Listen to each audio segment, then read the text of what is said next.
Prime Minister Narendra Modi has departed for a three-nation tour, and the first stop is Indonesia, followed by Australia and New Zealand. He is visiting the country at the invitation of President Prabowo and is the first since the two countries elevated their bilateral ties to a comprehensive strategic partnership in 2018.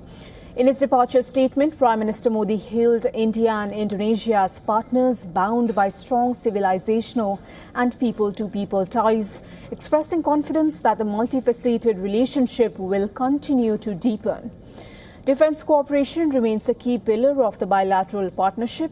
The Ministry of External Affairs last week confirmed that discussions are at an advanced preparatory stage, including on the possible additional supply of BrahMos missiles to Indonesia. Jakarta has reportedly reached out to New Delhi seeking one more BrahMos missile battery over and above the one signed up for in March. Jointly developed by India and Russia, BrahMos is among the world's fastest cruise missiles. Remember, it can be launched from land, sea and aerial platforms and travels at nearly MACH 2.8. The missile has a range of over 290 kilometers and maintains the supersonic speed throughout its flight. A number of MOUs are expected to be signed during the Indian Prime Minister's visit to Indonesia, including those in critical minerals and natural resources, besides healthcare, pharmaceuticals, education and space. India is particularly keen on setting up joint ventures with Indonesian companies to establish processing facilities for critical minerals. Of the key critical minerals in Indonesia is nickel. India imports from Indonesia more than 80% of its ferronickel, which is an alloy of iron and nickel critical for steel production. Nickel is also crucial material for lithium-ion batteries used in EVs, with India's entire domestic demand for EV battery materials met through imports. As global demand for nickel is expected to rise sharply from 3 million metric tons in 2023 to 5 to 6 million metric tons by 2040, securing stable supplies has indeed become strategically important for India.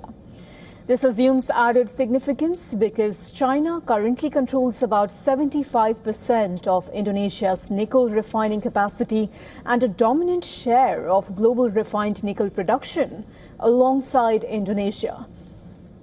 While in Indonesia, Prime Minister Modi will also interact with the Indian diaspora and visit the Prambanan temple complex in Yogyakarta with President Prabowo.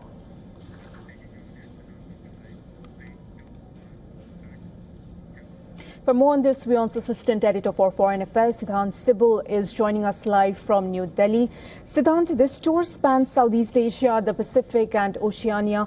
Why did Prime Minister Modi choose these three stops at this point of time?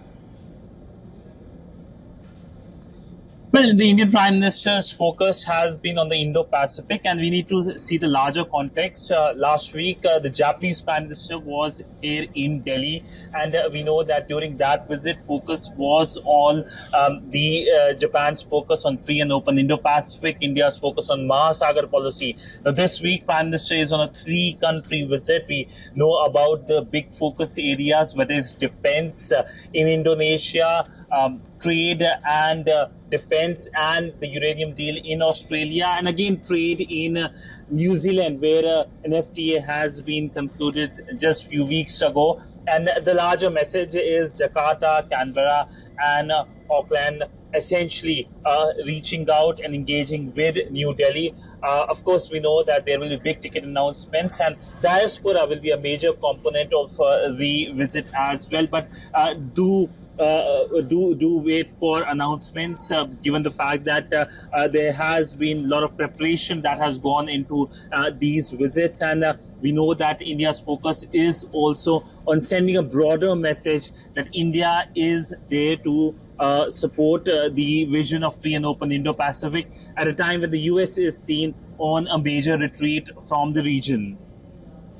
Indeed, Siddhant, as all these countries bring something new to the table for India, but India still remains focused for its broader vision of Indo-Pacific. Thank you for sharing the latest.